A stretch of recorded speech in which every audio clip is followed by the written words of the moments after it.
বন্ধুরা, দেখেন আজকে আমি কি সুন্দর একটা রেসিপি নিয়ে চলে আসছি।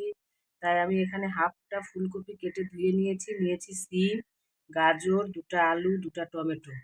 এই দিয়ে আজকে আমি খুব সুন্দর একটা সবজি বানাবো নিরামিষ। আর এখানে নিয়েছি আমি 150 গ্রাম পনির। আর এখানে আমি তিল আর লাল লঙ্কা বেটে নিয়েছি। আপনারা তো পোস্ত দিয়ে অনেক এই পনির দিয়ে সবজি খেয়েছেন। আমি আজকে তিল বাটা দিয়ে বানাবো, দেখবেন কেমন হবে খেতে। তো দেখে নিন আমি কিভাবে রান্নাটা করব। দেব পনির ভাজার সময়।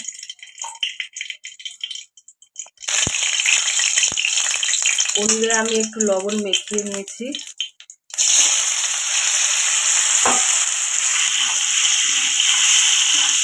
বেশি ভাজবো না, হালকা ভাজবো। এবার আমি নামিয়ে নেব, সরিয়ে নিলাম।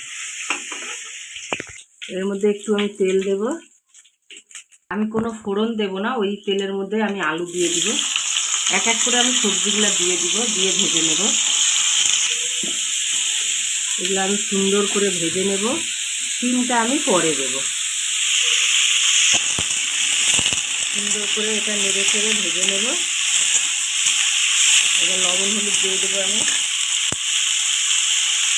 লবণ,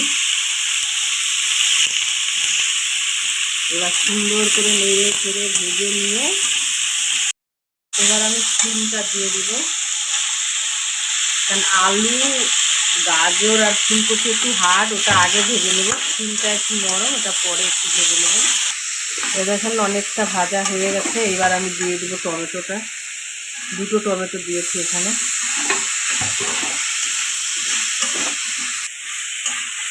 এই দেখেন ভাজা হয়ে গেছে। এবার আমি এই যে তিল আর লঙ্কা বেটে রেখেছিলাম সেটা দিয়ে দিব। সাথে একটু জল দেব। একবার তিল দিয়ে এরকম সবজি বানিয়ে দেখবেন, রুটি পরোটার সাথে দারুণ লাগবে। আর আমার চ্যানেলে যারা নতুন আছে তাড়াতাড়ি করে সাবস্ক্রাইবার করে নেবেন, যত নতুন নতুন রেসিপি আপনারা আগে পেয়ে যাবেন। দেখেন সবজিটা আমার কতটা ভালো লাগছে দেখতে। এবার আমি পনিরটা দিয়ে দিব, ভেজে রেখেছিলাম যে।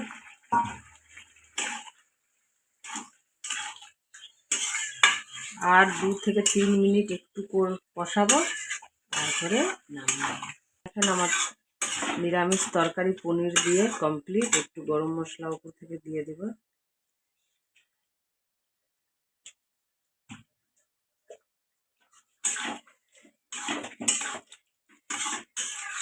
আপনারা চাইলে ঘিও দিতে পারেন। আমি ভাজার সময়, পনির ভাজার সময় ঘি দিয়েছি, তাই এখন আর দেব না। এবার আমি নামিয়ে নেব। এই দেখেন আমার নিরামিষ পনির দিয়ে একটা সুন্দর তরকারি হয়ে রেডি। নিরামিষের দিনে এটা আপনারা রুটি পরোটা ভাতের সাথে খুব সুন্দরভাবে খেতে পারবেন। বড় ছোট সবাই মিলে বেশ এনজয় করবেন। আমার এই পনিরের রেসিপিটা আপনাদের যদি ভালো লেগে থাকে, প্লিজ লাইক কমেন্ট সাবস্ক্রাইব অবশ্যই করবেন। আর আমার চ্যানেলে নতুন থাকলে তাড়াতাড়ি করে সাবস্ক্রাইবার করে নেবেন। নতুন যত ভিডিও হবে আপনারা আগে পেয়ে যাবেন। সুস্থ থাকেন, ভালো থাকেন, নমস্কার। আবার আমি কালকে চলে আসবো।